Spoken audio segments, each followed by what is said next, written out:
लीजिए सुनिए मुंशी प्रेमचंद की लिखी कहानी अपनी करनी, मेरी यानी समीर गोस्वामी की आवाज में। आह, अभागा मैं।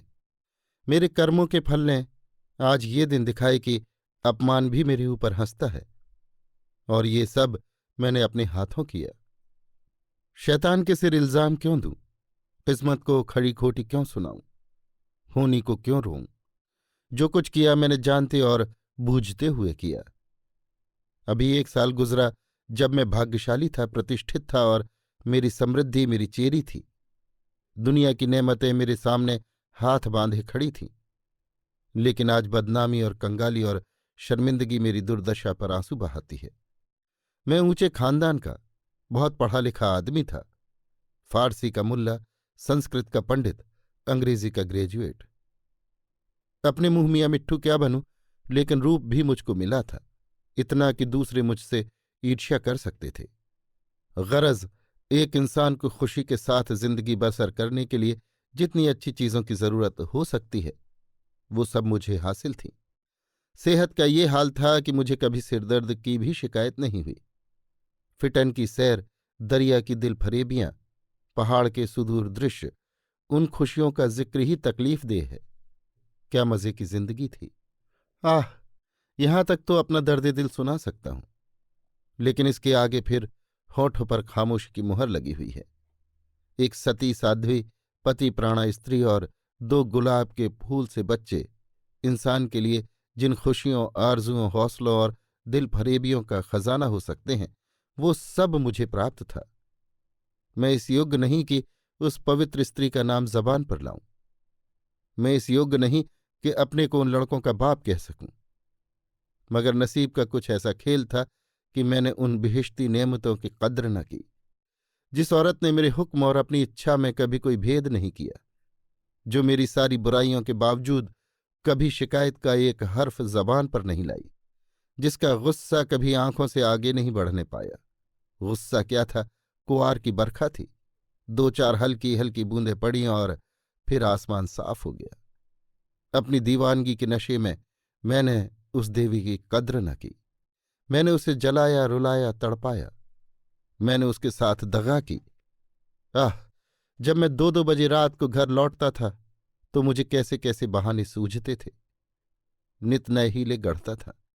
शायद विद्यार्थी जीवन में जब बैंड के मजे मदरसे जाने की इजाजत न देते थे, उस वक्त भी बुद्धि इतनी प्रखर न थी। और क्या उस क्षमा की देवी को मेरी बातों पर यकीन आता था? वो भोली थी मगर ऐसी नादान न थी। मेरी खुमार भरी आंखें और मेरे उथले भाव और मेरे झूठे प्रेम प्रदर्शन का रहस्य क्या उससे छिपा रह सकता था? लेकिन उसकी रग रग में शराफत भरी हुई थी। कोई कमीना ख्याल उसकी जबान पर नहीं आ सकता था। वो उन बातों का जिक्र करके या अपने संदेहों को खुलेआम दिखलाकर हमारे पवित्र संबंध में खिंचाव या बदमजगी पैदा करना बहुत अनुचित समझती थी। मुझे उसके विचार उसके माथे पर लिखे मालूम होते थे। उन बदमजगियों के मुकाबले में उसे जलना और रोना ज्यादा पसंद था। शायद वो समझती थी कि मेरा नशा खुद ब खुद उतर जाएगा। काश इस शराफत के बदले उसके स्वभाव में कुछ ओछापन और अनुदारता भी होती। काश वो अपने अधिकारों को अपने हाथ में रखना जानती। काश वो इतनी सीधी न होती। काश वो अपने मन के भावों को छिपाने में इतनी कुशल न होती। काश वो इतनी मक्कार न होती। लेकिन मेरी मक्कारी और उसकी मक्कारी में कितना अंतर था। मेरी मक्कारी हरामकारी थी, उसकी मक्कारी आत्म बलिदान। एक रोज मैं अपने काम से फुर्सत पाकर शाम के वक्त मनोरंजन के लिए आनंद वाटिका में जा पहुंचा और संगमरमर के हौज पर बैठकर मछलियों का तमाशा देखने लगा। एकाएक निगाह ऊपर उठी तो मैंने एक औरत को बेले की झाड़ियों में फूल चुनते देखा। उसके कपड़े मैले थे और जवानी की ताजगी और गर्व को छोड़कर उसके चेहरे में कोई खास बात न थी। उसने मेरी तरफ आंखें उठाई और फिर अपने फूल चुनने में लग गई। गोया उसने कुछ देखा ही नहीं। उसके इस अंदाज ने, चाहे वो उसकी सरलता ही क्यों न रही हो, मेरी वासना को और भी उद्दीप्त कर दिया। मेरे लिए ये नई बात थी कि कोई औरत इस तरह देखे कि जैसे उसने नहीं देखा। मैं उठा और धीरे धीरे कभी जमीन और कभी आसमान की तरफ ताकते हुए बेले की झाड़ियों के पास जाकर खुद भी फूल चुनने लगा। इस ढिठाई का नतीजा ये हुआ कि वो मालिन की लड़की वहां से तेजी से इस बाग के दूसरे हिस्से में चली गई। उस दिन से मालूम नहीं वो कौन सा आकर्षण था जो मुझे रोज शाम के वक्त आनंद वाटिका की तरफ खींच ले जाता। उसे मोहब्बत हरगिज नहीं कह सकते। अगर मुझे उस वक्त भगवान न करे उस लड़की के बारे में कोई शोक समाचार मिलता तो शायद मेरी आंखों से आंसू भी न निकलते। जोगिया धारण करने की तो चर्चा ही व्यर्थ है। मैं रोज जाता और नए नए रूप धर कर जाता, लेकिन जिस प्रकृति ने मुझे अच्छा रूप रंग दिया था उसी ने मुझे वाचालता से वंचित भी कर रखा था। मैं रोज जाता और रोज लौट आता, प्रेम की मंजिल में एक कदम भी आगे न बढ़ पाता था। हाँ, इतना अलबत्ता हो गया कि उसे वो पहली सी झिझक न रही। आखिर इस शांतिपूर्ण नीति को सफल न होते देखकर मैंने एक नई युक्ति सोची। एक रोज मैं अपने साथ अपने शैतान बुलडॉग टॉमी को भी साथ लेता गया। जब शाम हो गई और वो मेरे धैर्य का नाश करने वाली फूलों से आंचल भरकर अपने घर की ओर चली तो मैंने अपने बुलडॉग को धीरे से इशारा कर दिया। बुलडॉग उसकी तरफ बाज की तरह झपटा। फूलमती ने एक चीख मारी, 2-4 कदम दौड़ी और जमीन पर गिर पड़ी। अब मैं छड़ी हिलाता बुलडॉग की तरफ गुस्से भरी आंखों से देखता और हाय हाय चिल्लाता हुआ दौड़ा और उसे जोर से 2-3 डंडे लगाए। फिर मैंने बिखरे हुए फूलों को समेटा, सहमी हुई औरत का हाथ पकड़कर उसे बिठा दिया और बहुत लज्जित और दुखी मन से बोला, ये कितना बड़ा बदमाश है, अब इसे अपने साथ कभी न लाऊंगा। तुम्हें इसने काट तो नहीं लिया? फूलमती ने चादर से सर को ढांकते हुए कहा, तुम ना आ जाते तो वो मुझे नोच डालता। मेरे तो जैसे मन मन भर के पैर हो गए थे। मेरा कलेजा तो अभी तक धड़क रहा है। ये तीर लक्ष्य पर बैठा। खामोशी की मोहर टूट गई। बातचीत का सिलसिला कायम हुआ। बांध में एक दरार हो जाने की देर थी। फिर तो मन की उमंगों ने खुद ब खुद काम करना शुरू किया। मैंने जैसे जैसे जाल फैलाए, जैसे जैसे स्वांग रचे, वो रंगीन तबीयत के लोग खूब जानते हैं। और ये सब क्यों? मोहब्बत से नहीं, सिर्फ जरा देर दिल को खुश करने के लिए, सिर्फ उसके भरे पूरे शरीर और भोलेपन पर रीझ कर। यों मैं बहुत नीच प्रकृति का आदमी नहीं हूं। रूप रंग में फूलमती का इंदु से मुकाबला न था। वो सुंदरता के सांचे में ढली हुई थी। कवियों ने सौंदर्य की जो कसौटियां बनाई हैं वो सब वहां दिखाई देती थीं। लेकिन पता नहीं क्यों मैंने फूलमती की घुसी हुई आंखों और फूले हुए गालों और मोटे मोटे होठों की तरफ अपने दिल का ज्यादा खिंचाव देखा। आना जाना बढ़ा और महीना भर भी न गुजरने पाया था कि मैं उसकी मोहब्बत के जाल में पूरी तरह फंस गया। मुझे अब घर की सादा जिंदगी में कोई आनंद न आता था, लेकिन दिल ज्यों ज्यों घर से उचटता था त्यों त्यों मैं पत्नी के प्रति प्रेम का प्रदर्शन और भी अधिक करता था। मैं उसकी फरमाइशों का इंतजार करता रहता और कभी उसका दिल दुखाने वाली कोई बात मेरी जबान पर न आती। शायद मैं अपनी आंतरिक उदासीनता को शिष्टाचार के पर्दे में छिपाना चाहता था। धीरे धीरे दिल की ये कैफियत भी बदल गई और बीवी की तरफ से उदासीनता दिखाई देने लगी। घर में कपड़े नहीं हैं, लेकिन मुझसे इतना न होता कि पूछ लूं। सच ये है कि मुझे अब उसकी खातिरदारी करते हुए एक डर सा मालूम होता था कि कहीं उसकी खामोशी की दीवार न टूट जाए और उसके मन के भाव जबान पर न आ जाएं। यहां तक कि मैंने गृहस्थी की जरूरतों की तरफ से भी आंखें बंद कर लीं। अब मेरा दिल और जान और रुपया पैसा सब फूलमती के लिए था। मैं खुद कभी सुनार की दुकान पर न गया था, लेकिन आजकल कोई मुझे पहर रात गए एक मशहूर सुनार के मकान पर बैठा हुआ देख सकता था। बजाज की दुकान में भी मुझे रुचि हो गई। एक रोज शाम के वक्त रोज की तरह मैं आनंद वाटिका में सैर कर रहा था और फूलमती 16 सिंगार किए मेरी सुनहरी रूपहली भेंटों से लदी हुई एक रेशमी साड़ी पहने बाग की क्यारियों में फूल तोड़ रही थी, बल्कि यों कहो कि अपनी चुटकियों से मेरे दिल को मसल रही थी। उसकी छोटी छोटी आंखें उस वक्त हुस्न के नशे से फैल गई थीं और उनमें शोखी और मुस्कुराहट की झलक नजर आती थी। अचानक महाराजा साहब भी अपने कुछ दोस्तों के साथ मोटर पर सवार आ पहुंचे। मैं उन्हें देखते ही अगवानी के लिए दौड़ा और आदाब बजा लाया। बेचारी फूलमती महाराजा साहब को पहचानती थी, लेकिन उसे एक घने कुंज के अलावा और कोई छिपने की जगह न मिल सकी।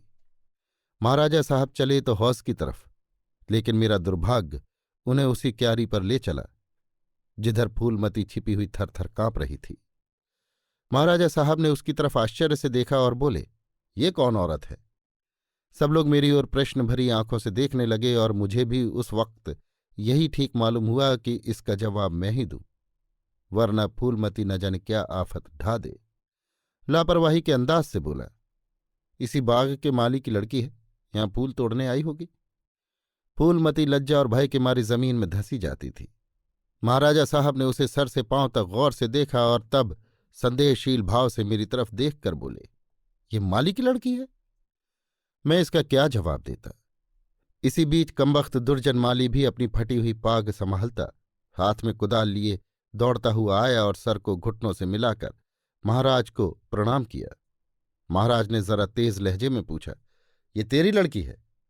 माली के होश उड़ गए। कांपता हुआ बोला, हुजूर। महाराज, तेरी तनख्वाह क्या है? दुर्जन, हुजूर 5 रुपए। महाराज, ये लड़की कुंवारी है या ब्याही? दुर्जन, हुजूर अभी कुंवारी है। महाराज ने गुस्से में कहा, या तो तू चोरी करता है या डाका मारता है, वरना यह कभी नहीं हो सकता कि तेरी लड़की अमीरजादी बनकर रह सके। मुझे इसी वक्त इसका जवाब देना होगा, वरना मैं तुझे पुलिस के सुपुर्द कर दूंगा। ऐसे चाल चलन के आदमी को मैं अपने यहां नहीं रख सकता। माली की तो घिघी बंध गई और मेरी ये हालत थी कि काटो तो बदन में लहू नहीं। दुनिया अंधेरी मालूम होती थी। मैं समझ गया कि आज मेरी शामत सर पर सवार है, वो मुझे जड़ से उखाड़ कर दम लेगी। महाराजा साहब ने माली को जोर से डांट कर पूछा, तू खामोश क्यों है, बोलता क्यों नहीं? दुर्जन फूट फूट कर रोने लगा। जब जरा आवाज सुधरी तो बोला, हुजूर, बाप दादे से सरकार का नमक खाता हूं, अब मेरे बुढ़ापे पर दया कीजिए। ये सब मेरे फूटे नसीबों का फेर है धर्मावतार।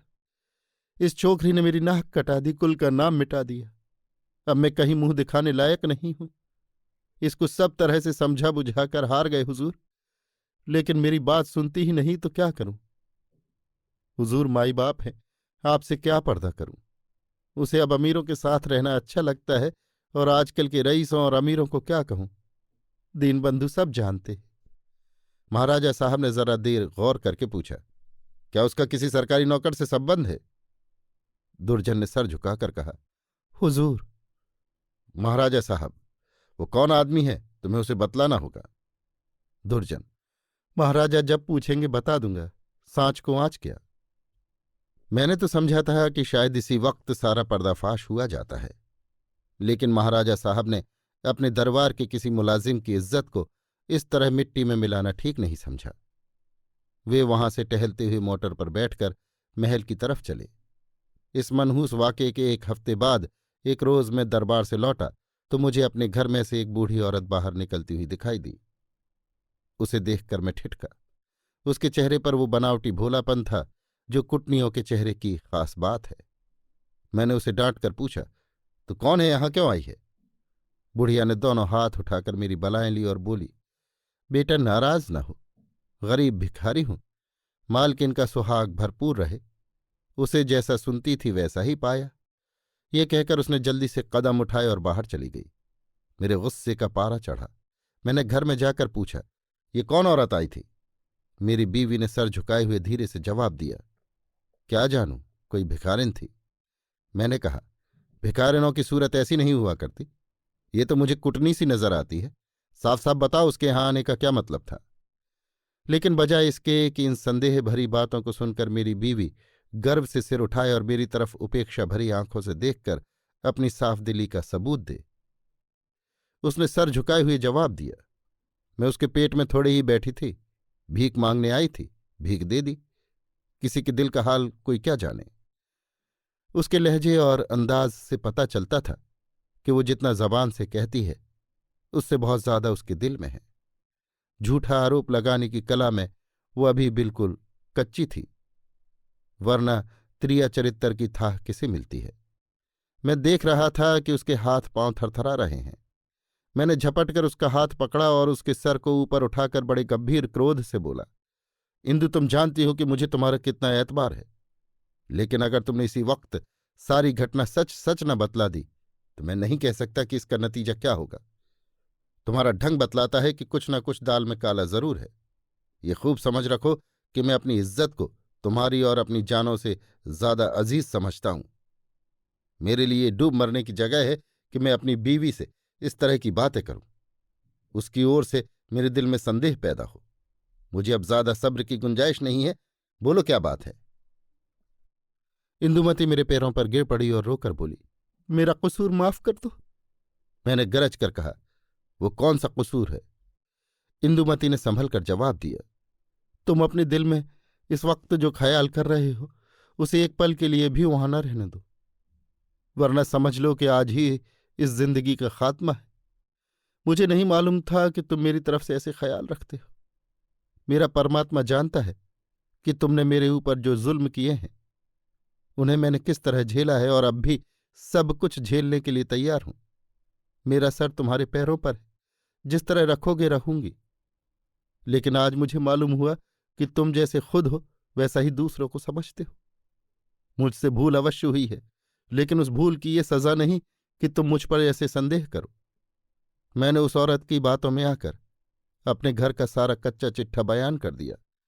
मैं समझती थी कि मुझे ऐसा नहीं करना चाहिए, लेकिन कुछ तो उस औरत की हमदर्दी और कुछ मेरे अंदर सुलगती हुई आग ने मुझसे ये भूल करवाई, और इसके लिए तुम जो सजा दो वो मेरे सर आंखों पर। मेरा गुस्सा जरा धीमा हुआ। बोला, तुमने उससे क्या कहा? इंदुमती ने जवाब दिया, घर का जो कुछ हाल है, तुम्हारी बेवफाई, तुम्हारी लापरवाही, तुम्हारी घर की जरूरतों की फिक्र न करना, अपनी बेवकूफ़ी को क्या कहूं। मैंने उससे यहां तक कह दिया कि इधर 3 महीने से उन्होंने घर के लिए कुछ खर्च भी नहीं दिया, और इसकी चोट मेरे गहनों पर पड़ी। तुम्हें शायद मालूम नहीं कि इन 3 महीनों में मेरे 450 रुपये के जेवर बिक गए। ना मालूम क्यों मैं उससे ये सब कुछ कह गई। जब इंसान का दिल जलता है तो जबान तक उसकी आँच आ ही जाती है। मगर मुझसे जो कुछ खता हुई उससे कई गुनी सख्त सजा तुमने मुझे दी है। मेरा बयान लेने का भी सब्र न हुआ। खैर, तुम्हारे दिल की कैफियत मुझे मालूम हो गई। तुम्हारा दिल मेरी तरफ से साफ नहीं है। तुम्हें मुझ पर विश्वास नहीं रहा, वरना एक भिखारिन औरत के घर से निकलने पर तुम्हें ऐसे शुबहे क्यों होते। मैं सर पर हाथ रखकर बैठ गया। मालूम हो गया कि तबाही के सामान पूरे हुए जाते हैं। दूसरे दिन मैं ज्यों ही दफ्तर पहुंचा, चौबदार ने आकर कहा, महाराजा साहब ने आपको याद किया है। मैं तो अपनी किस्मत का फैसला पहले से ही किए बैठा था। मैं खूब समझ गया था कि वो बुढ़िया खुफिया पुलिस की कोई मुखबिर है जो मेरे घरेलू मामलों की जांच के लिए तैनात हुई होगी। कल उसकी रिपोर्ट आई होगी और आज मेरी तलबी है। खौफ से सहमा हुआ, लेकिन दिल को किसी तरह संभाले हुए कि जो कुछ सर पर पड़ेगी देखा जाएगा, अभी से क्यों जान दूं, मैं महाराजा की खिदमत में पहुंचा। वो इस वक्त अपने पूजा के कमरे में अकेले बैठे हुए थे।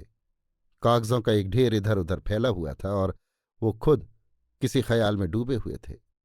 मुझे देखते ही वो मेरी तरफ मुखातिब हुए। उनके चेहरे पर नाराजगी के लक्षण दिखाई दिए। बोले, कुंवर श्याम सिंह, मुझे बहुत अफसोस है कि तुम्हारी बाबत मुझे जो बातें मालूम हुई हैं वो मुझे इस बात के लिए मजबूर करती हैं कि तुम्हारे साथ सख्ती का बर्ताव किया जाए। तुम मेरे पुराने वसीकादार हो और तुम्हें ये गौरव कई पीढ़ियों से प्राप्त है। तुम्हारे बुजुर्गों ने हमारे खानदान की जान लगाकर सेवाएं की हैं और उन्हीं के सिले में ये वसीका दिया गया था। लेकिन तुमने अपनी हरकतों से अपने को इस कृपा के योग्य नहीं रखा।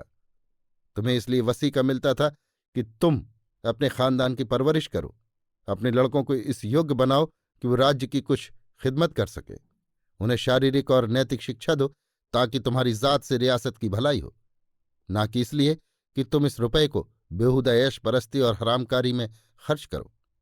मुझे इस बात से बहुत ही तकलीफ होती है कि तुमने अब अपने बाल बच्चों की परवरिश की जिम्मेदारी से भी अपने को मुक्त समझ लिया है। अगर तुम्हारा यही ढंग रहा तो यकीनन वसीकादारों का एक पुराना खानदान मिट जाएगा। इसलिए आज से हमने तुम्हारा नाम वसीकादारों की फहरिस्त से खारिज कर दिया और तुम्हारी जगह तुम्हारी बीवी का नाम दर्ज किया गया। वो अपने लड़कों को पालने पोसने की जिम्मेदार है। तुम्हारा नाम रियासत के मालियों की फेहरिस्त में लिखा जाएगा। तुमने अपने को इसी के योग्य सिद्ध किया है और मुझे उम्मीद है कि ये तबादला तुम्हें नागवार न होगा। बस जाओ और मुमकिन हो तो अपने किए पर पछताओ।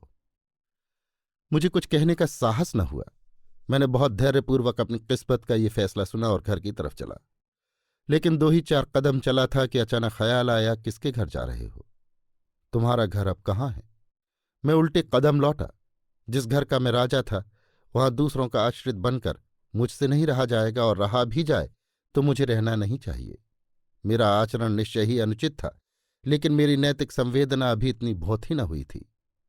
मैंने पक्का इरादा कर लिया कि इसी वक्त इस शहर से भाग जाना मुनासिब है, वरना बात फैलते ही हमदर्दों और बुरा चेतने वालों का एक जमघट हालचाल पूछने के लिए आ जाएगा। दूसरों की सुखी हमदर्दियां सुननी पड़ेंगी, जिनके पर्दे में खुशी झलकती होगी। एक बार, सिर्फ एक बार मुझे फूलमती का ख्याल आया। उसके कारण ये सब दुर्गत हो रही है, उससे तो मिल ही लूं। मगर दिल ने रोका। क्या एक वैभवशाली आदमी की जो इज्जत होती है वह मुझे हासिल हो सकती है? हरगिज नहीं।